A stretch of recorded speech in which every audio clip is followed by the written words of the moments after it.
వచ్చి దాదాపు సంవత్సరం పూర్తి చేస్తున్న సందర్భంలోనే రేవంత్ రెడ్డి గారు ముఖ్యమంత్రి గారు సిరిసిల్లకు వస్తానని చెప్పి ఎన్నోసార్లు పలుమార్లు చెప్పడం జరిగింది.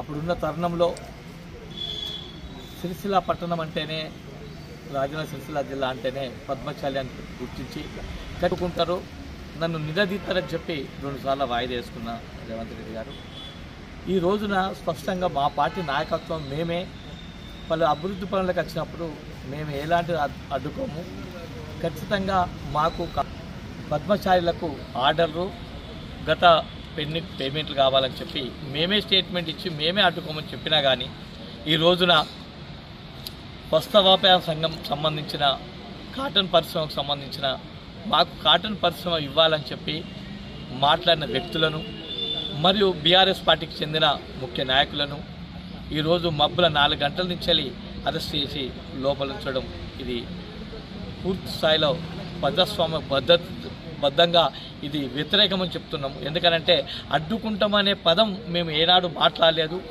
మాకు కావాల్సింది ఏంటిది, సిరిసిల్ల పట్టణానికి అటు గుడి వస్తువులు కాబట్టి ఆ గుడి అభివృద్ధి కావాలి, మా పట్టణంలోని బకాయిలు చెల్లించాలి, ఆర్డర్లు కావాలని చెప్పి కోరడమే కానీ ప్రభుత్వం అనేది 5 సంవత్సరాల దాకా మా కేటీఆర్ గారు ఏమన్నారు, 5 సంవత్సరాల దాకా నువ్వు ఉండు బ్రహ్మాండంగా ఏలు అని చెప్పింది కానీ మాత్రం ఏనాడు మేము అడ్డుకుంటాం మేము దించేస్తామని అంటలేరు. అదే పద్ధతిలో మేము పాటిస్తున్నాం. కాబట్టి ఈ అరెస్టులకు నిరసనగా ఖచ్చితంగా రానున్న రోజుల్లో నిన్ననే ప్రెస్ మీట్ పెట్టి చెప్పడం జరిగింది, మేము అడ్డుకోవడం అనేది లేదు, ప్రజలే నిన్ను తిరస్కరిస్తున్నారని చెప్పి మా బీఆర్ఎస్ నాయకులు చెప్పడం జరిగింది. ఖచ్చితంగా భయభ్రాంతులకు గురి చేసి ఇవాళ రాకపోతే ఏమవుతుందో అని చెప్పి కొన్ని భయభ్రాంతులకు గురి చేసి కొన్ని మహిళా సంఘాలు కానీ కొంతమంది స్వచ్ఛంద సంస్థలు కానీ వాళ్ళని భయభ్రాంతులకు గురి చేసి ఇవాళ బెదిరించి నువ్వు మీటింగ్ సక్సెస్ చేసుకుంటా అని చూస్తున్నావు.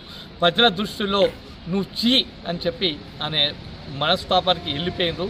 ఇప్పటికైనా ఒక వ్యక్తిని కించపరిచే మాటలు నీ అభివృద్ధి పనుల్లో మాట్లాడడం, కించపరిచే మాట్లాడుతుంటే నేనేదో గొప్పగా అవుతా అనుకుంటున్నావు, కేసీఆర్ మాట్లాడే స్థాయి నీది కాదు అని చెప్పి ఈ పోలీస్ స్టేషన్ అరెస్టు నిరసనగానే మేము స్పష్టంగా చెప్పడం జరుగుతుంది.